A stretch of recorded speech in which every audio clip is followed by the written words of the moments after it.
Located about 1.5 miles south of Richmond in North Yorkshire, Easby Abbey, or the Abbey of St Agatha at Easby, is one of the best preserved of the Premonstratensian monasteries in Britain.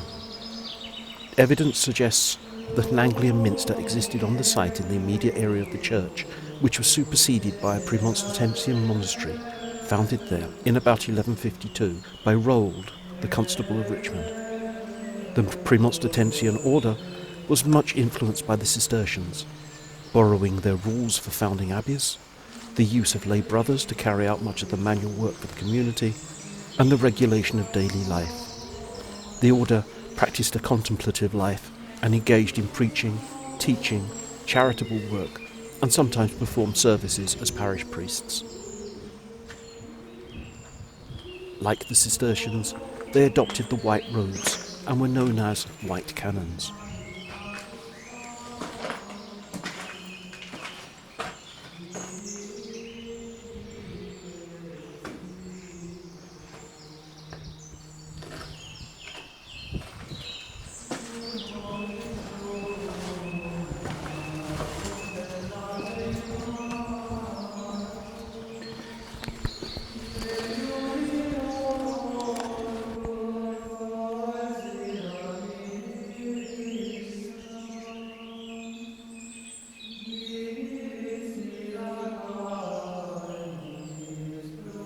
The abbey was prospering by the later 12th and early 13th centuries. The number of canons increased, coupled with an extensive building phase, and in 1198 Eggleston Abbey, just to the north and near Barnard Castle, was founded as a daughter house.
In the 14th century, the patronage of Easby passed to the Scropes of Bolton Castle in nearby Wensleydale.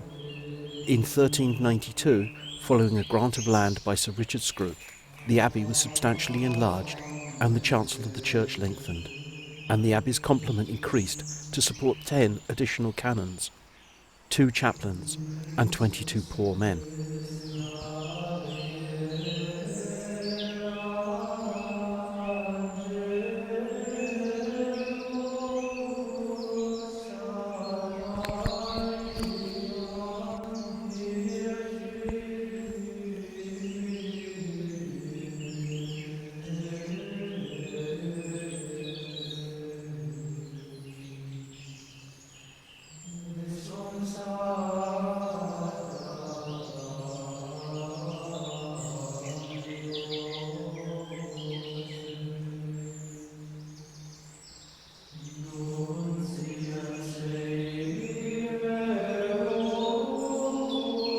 Between 1478 and 1500, the abbey received regular visitations from Richard Redman, the abbot of Shap and principal of the Premonstratensians in England. Visitations were formal inquiries into the state of the community.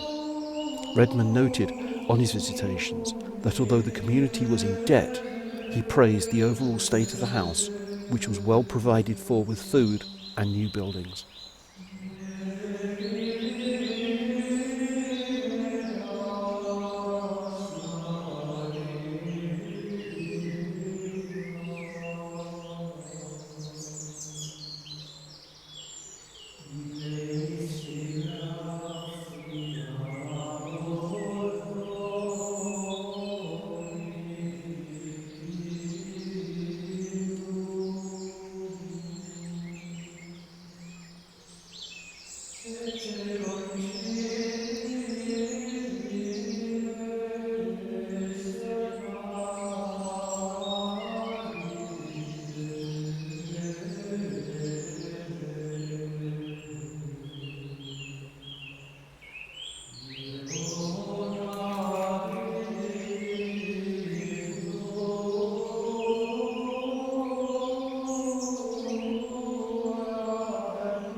Little is known about the abbey in the early 16th century, but when closed in 1536 as part of the suppression of the monasteries, the community had dwindled to just 11 canons, who were then expelled.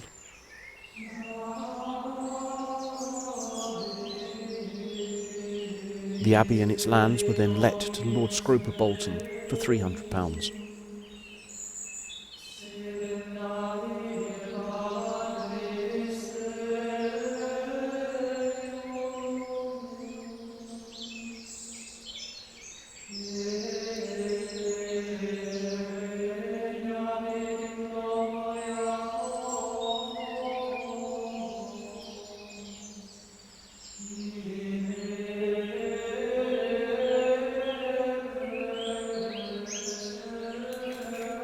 Richmond was a major centre in the uprising of the Pilgrimage of Grace in 1536, and in December the town bailiffs restored the canons to the abbey. But by 1537 the uprising had been put down, and on the 22nd of February a vengeful Henry VIII wrote to the Duke of Norfolk, who was then engaged in crushing the rebels, stating, "Repair to St Agatha and other such places as have made resistance. You shall without pity or circumstance cause the monks to be tied up without further delay." Tying the monks up meant of course taking them out and hanging them. Henry was not one to have his orders challenged or wishes opposed.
Immediately after the dissolution in 1536, most of the buildings were stripped of their lead roofing and partly demolished for the dressing and ornamental stone.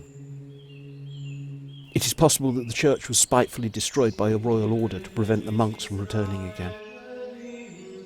The Scropes gave up the lease in 1550, and the abbey and its estates passed through several hands before being bought back by Henry, Lord Scrope of Bolton, in 1579.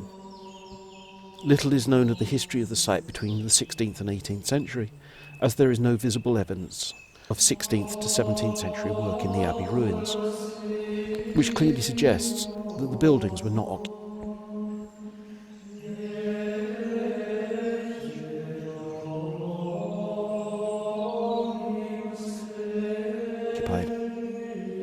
The marriage of John Grubham Howe to Annabel Scrope in 1630 led to the Howes inheriting their Easby estate.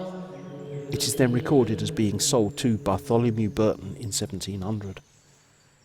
An engraving from 1721 by Nathaniel and Samuel Buck is one of the earliest representations of the ruined abbey,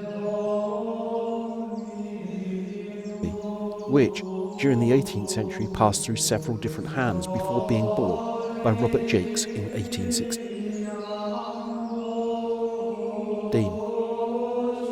By this time the ruins had become something of a popular landmark, one which Turner drew and painted in about 1816 to 18.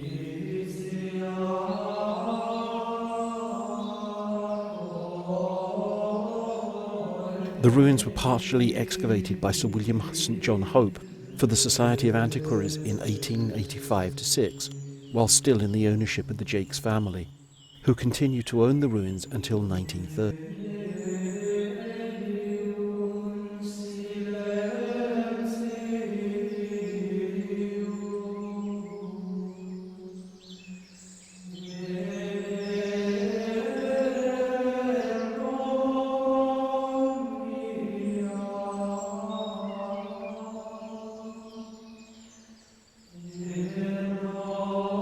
At this point, they were taken into the guardianship of the Ministry of Works, now English Heritage.